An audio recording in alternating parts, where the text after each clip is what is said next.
محبوبی ازدا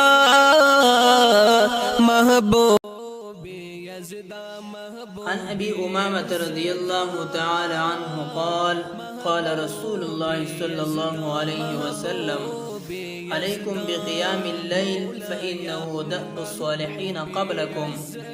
دا حضرت ابو امامہ رضی اللہ عنہ روایت تے فرمائی نبی علیہ السلام ارشاد مبارک تے علیکم بقیام اللیل لازم دے پتا سبان دے قیام اللیل تہجد مون. نبی علیہ السلام اگے طرف تے اشارہ کئی د شپې قیام اللہ تو دردل ولی فانه دأب الصالحین قبلکم زکا دا هغه طریقه دا کم خلق چې ستاسو نه مخکې تیر شو دا هغه دا طریقه په دې لاره باندې تلو بل وهو قربة لكم الى ربكم او تهجد دامن دا ستاسو نږدېوالی دی رب ستاسو ته په دې سره خپل رب ته نږدې کیږئ ومکفرة للسیئات.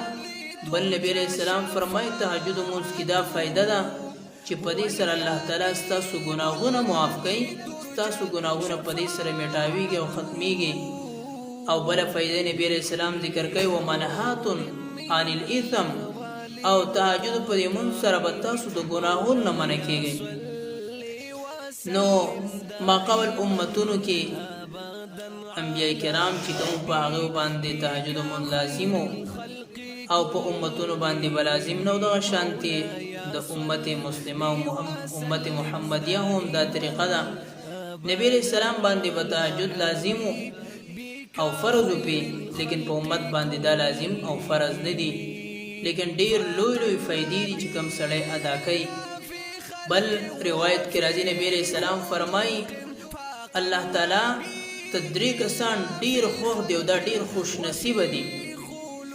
ابو سعید خدری رضی الله عنه روایت ته فرمایي وی نبی علیہ السلام ارشاد دے ثلاثه يضحك الله إليهم ويدري کسان دسی دی الله تعالی تپاغو باندې خندا ورزي او الله تعالی ته دغه درې کسان ډیر زیات خوښ دي. يضحك الله دا کنایه د ډیر خوشالۍ نه الله ته ډیر محبوب دي.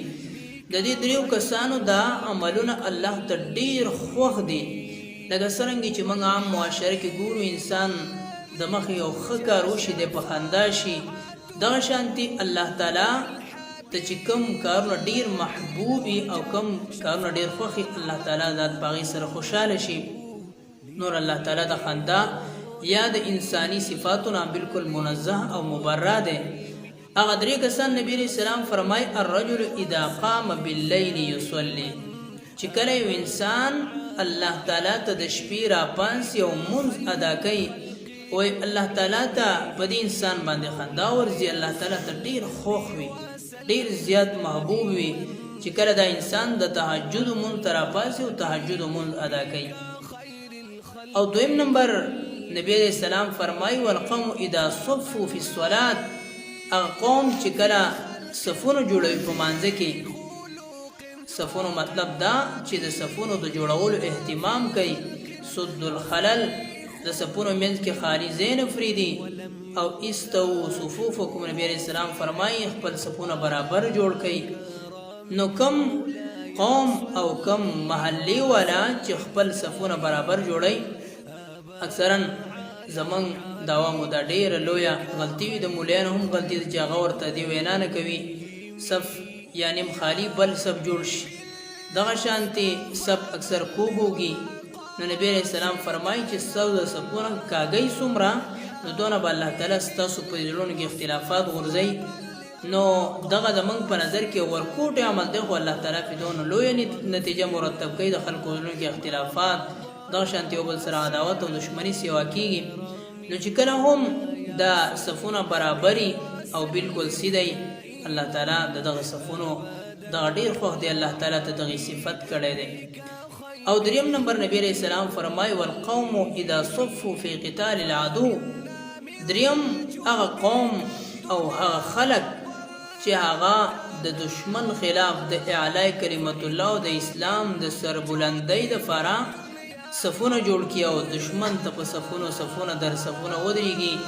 نبی علیہ السلام فرمای الله تعالی ته په دې درې قسم ډلو باندې خندا ورزي الله تعالی په دې باندې ډېر زیات خوشحالي په دریو اعمالو باندې.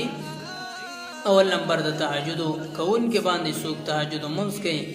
دویم نمبر صف برابر جوړونکي باندې.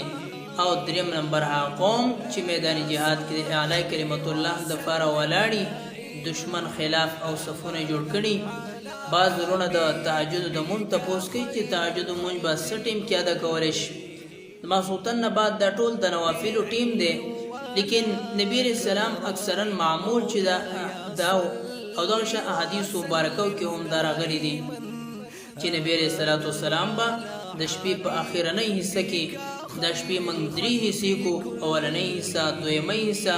نو د شپې دا دریمۍ حصہ چې دا د چربانګي او د سحری ټیم دا ډیر غوره او محبوب ټیم دی الله تعالی ته.